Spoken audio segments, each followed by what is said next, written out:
السلام علیکم دوستو، میرا نام ہے طاہا خان اور آپ دیکھ رہے ہیں اپنی کائنات یوٹیوب چینل۔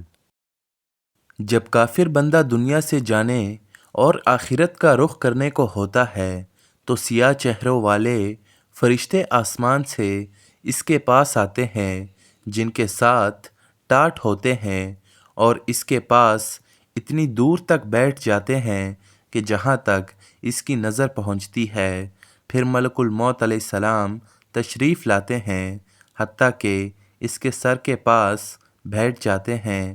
پھر کہتے ہیں کہ اے خبیث جان، اللہ کی ناراضگی کی طرف نکل۔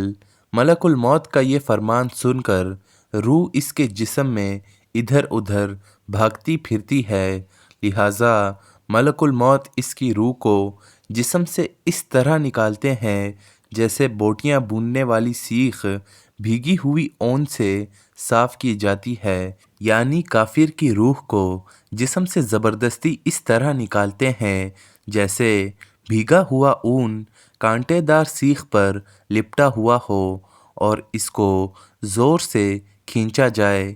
پھر اس کی روح کو ملک الموت اپنے ہاتھ میں لے لیتے ہیں اور ان کے ہاتھ میں لیتے ہی دوسرے فرشتے پل جھپکنے کی برابر بھی ان کے پاس نہیں چھوڑتے، حتیٰ کہ فوراً ان سے لے کر اسے ٹاٹوں میں لپیٹ دیتے ہیں جو ان کے پاس ہوتے ہیں، اور ان ٹاٹوں میں ایسی بدبو آتی ہے آج جیسے کبھی کسی بدترین سڑی ہوئی مردہ نوش سے روئے زمین پر بدبو پھوٹی ہو۔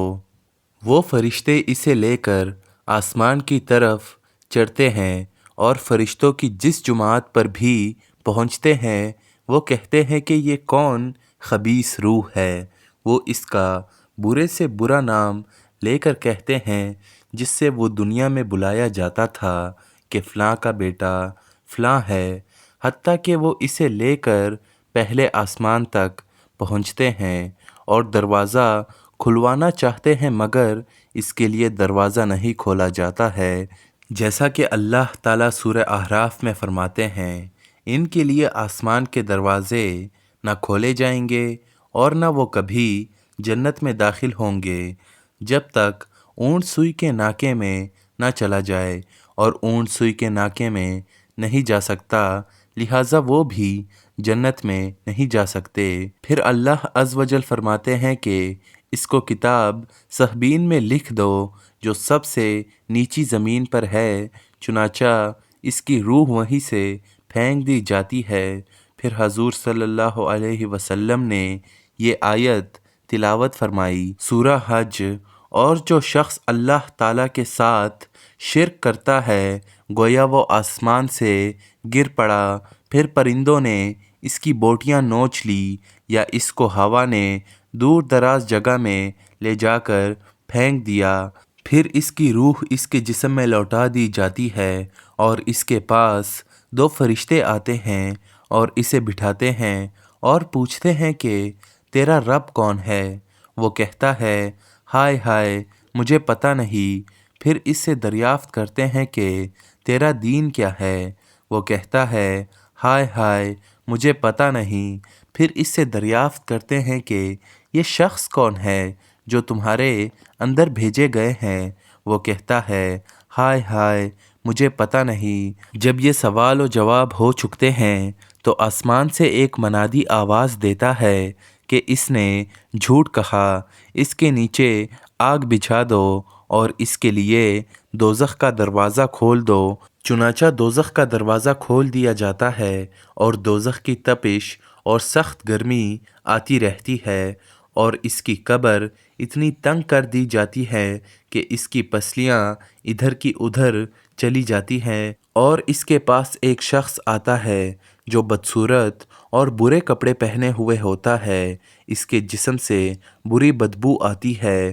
وہ شخص اس سے کہتا ہے کہ مصیبت کی خبر سن لے، یہ وہ دن ہے جس کا تجھ سے وعدہ کیا جاتا تھا۔ مردہ کہتا ہے کہ تو کون ہے؟ تیرا نہایت برا چہرہ برائی لاتا ہے۔ وہ کہتا ہے کہ میں تیرا برا عمل ہوں۔ یہ سن کر وہ اس ڈر سے کہ میں قیامت میں یہاں سے زیادہ عذاب میں گرفتار ہوں گا۔ یوں کہتا ہے کہ اے رب قیامت قائم نہ کر۔ ایک روایت میں ہے کہ جب مومن کی روح نکلتی ہے تو آسمان و زمین کے درمیان کا ہر فرشتہ اور وہ سب فرشتے جو آسمان میں ہے سب کے سب اس پر رحمت بھیجتے ہیں، اور اس کے لیے آسمان کے دروازے کھول دیے جاتے ہیں، اور ہر دروازے والے فرشتے اللہ سے دعا کرتے ہیں کہ اس کی روح کو ہماری طرف سے لے کر چڑھایا جائے۔ اور کافر کے بارے میں فرمایا ہے کہ اس کی جان رگوں سمیت نکالی جاتی ہے، اور آسمان و زمین کے درمیان کا ہر فرشتہ اور وہ سب فرشتے جو آسمان میں ہے سب کے سب اس پر لعنت بھیجتے ہیں، اور اس کے لیے آسمان کے دروازے بند کر دیے جاتے ہیں، اور ہر دروازے والے اللہ سے دعا کرتے ہیں کہ اس کی روح کو ہماری طرف سے لے کر نہ چڑھایا جائے۔ دوستو اگر یہ ویڈیو پسند آئی ہو تو ویڈیو کو لائک کر دیں اور چینل کو سبسکرائب کر کے بیل آئیکن پریس کر دیں۔ انشاءاللہ ملتے ہیں آپ سے اگلی ویڈیو میں۔ آج کے لیے صرف اتنا ہی۔ اللہ حافظ۔